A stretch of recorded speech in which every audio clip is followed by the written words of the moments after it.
আসসালামু আলাইকুম রাহমাতুল্লাহ। আমার প্রিয় ভাই ও বোনেরা সবাই কেমন আছেন? আশা করি সবাই ভালো।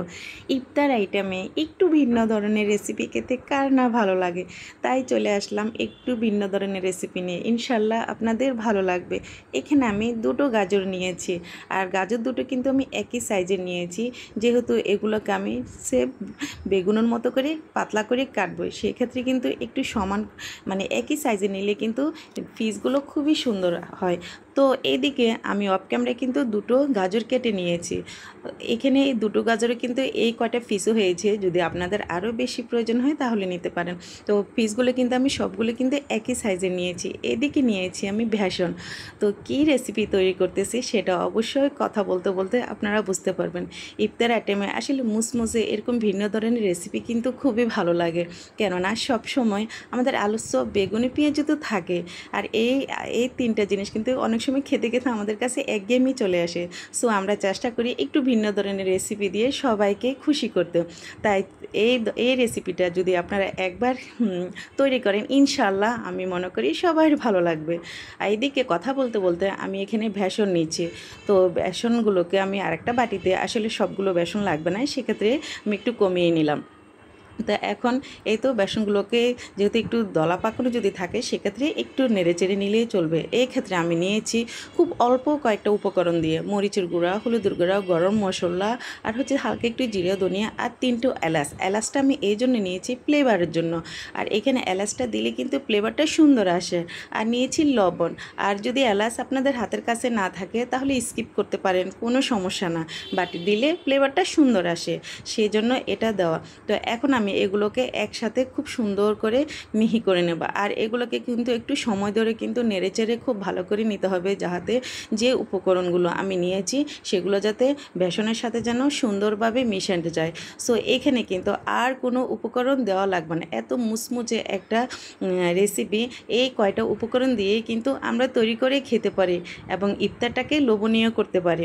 তো কথা বলতে বলতে কিন্তু আমি অনেকক্ষণ ধরে কিন্তু এটাকে কিন্তু খুব ভালো করে মিহি করতেছি, কেননা পানি দেওয়ার আগে যদি এগুলোকে একটু ভালো করে মিহি করি তাহলে কিন্তু ভালো হয়। আর পানি দেওয়ার পরে এটা অনেক সময় দলা পেকে যায়, সেক্ষেত্রে কিন্তু পাকাবে না, যদি আগে থেকে এইভাবে একটু নেড়েচেড়ে নিই। সো এখন আমি অল্প অল্প পানি দিয়ে কিন্তু একটা ব্যাটার তৈরি করে নেব। আর ব্যাটারটা খেয়াল রাখতে হবে একেবারে যেন পাতলা না হয়ে যাবার, একেবারে যেন ভারী না হয়, কেননা ভারী হলে কিন্তু ভালো লাগবে না, মুসমুস ভাবটা আসবে না। সো ব্যাটারটা তৈরি করার সময় অল্প অল্প পানি দিয়ে কিন্তু খুব সুন্দর করে তৈরি করতে হবে। প্রিয় ভাই ও বোনেরা, আমার ভিডিওটি যদি আপনাদের কাছে ভালো লাগে এবং আমার কথা ভালো লাগে তাহলে অবশ্যই ভিডিওটিকে শেয়ার করে দেবেন, কেননা আপনাদের ছোট্ট একটা শেয়ারে অসংখ্য আপু এবং ভাইয়াদের কাছে কিন্তু পৌঁছে যাবে। আর হয়তোবা তাদের অনেকটাই উপকার আসতে পারে, বিশেষ করে যারা নতুন গৃহিণী, নতুন সংসার, তাদের জন্য কিন্তু এই ধরনের রেসিপি কিন্তু খুবই উপকারী হয়। সো কথা বলতে বলতে কিন্তু আমি একটু একটু পানি দিয়ে কিন্তু খুব ভালোভাবে কিন্তু ব্যাটারটাকে আমি তৈরি করে নিচ্ছি। তো এই তো এদিকে কিন্তু চামচের সাহায্যে কিন্তু খুব ভালো করে কিন্তু ব্যাটারটা তৈরি করে নিতে হবে, যাতে এখানে কোনো প্রকার দলা পাকানো না থাকে। আর খেয়াল রাখবেন এইদিকে এলাচটা কিন্তু অনেকক্ষণ ধরে কিন্তু যেহেতু ব্যাটারের মধ্যে ছিল, সেক্ষেত্রে কিন্তু ফ্লেভারটা অলরেডি চলে এসেছে। সো এই ক্ষেত্রে যদি আপনার এলাচটা ফেলে দিতে চান তাও কোনো সমস্যা না। সো আমি ফেলবো না, কেননা যখনই বানাবো ততক্ষণ পর্যন্ত রাখবো, বাট খেয়াল রাখতে হবে যেন এলাচটা যেন গাজরের মধ্যে না থাকে। আর গাজরের এই মুচমুচে রেসিপিটা অবশ্যই আপনাদের ভালো লেগে যাবে। সো কথা বলতে বলতে আমি কিন্তু খুব কাছে থেকে দেখাচ্ছি যে ব্যাটারটা আমি কতটা এবং পাতলা বা ঘনর ইয়েটা কিন্তু আমি আপনাদের দেখালাম। তো এদিকে আমি অফ ক্যামেরায় চুলোর মধ্যে কিন্তু আমি তেল দিয়ে দিয়েছি। আর তেলের পরিমাণটা আসলে একটু বেশি দিয়েছি, কেননা আসলে যে কোনো পাকোড়া বলেন বা আলুর চপ, বেগুনি, পেঁয়াজি, এসব ক্ষেত্রে কিন্তু আসলে তেলের পরিমাণটা একটু বেশি দিতে হয়, কেননা এগুলো মুসমুস ভাব নিয়ে আসতে হলে। তো কথা বলতে বলতে এইদিকে কিন্তু আমি গাজরের মধ্যে খুব সুন্দর করে কিন্তু ব্যাটারটা দিয়ে কিন্তু আর চুলায় দিয়ে দিচ্ছি। মাশাল্লাহ, আস্তে আস্তে কিন্তু খুব সুন্দর করে কিন্তু হচ্ছে। আর এভাবে কিন্তু একটু সাবধানে দিতে হবে, যেহেতু প্রথম অবস্থায় আমাদের তেলটা কিন্তু অনেকটাই কিন্তু গরম থাকে, সেক্ষেত্রে একটু সাবধানে আমাদের দিতে হবে।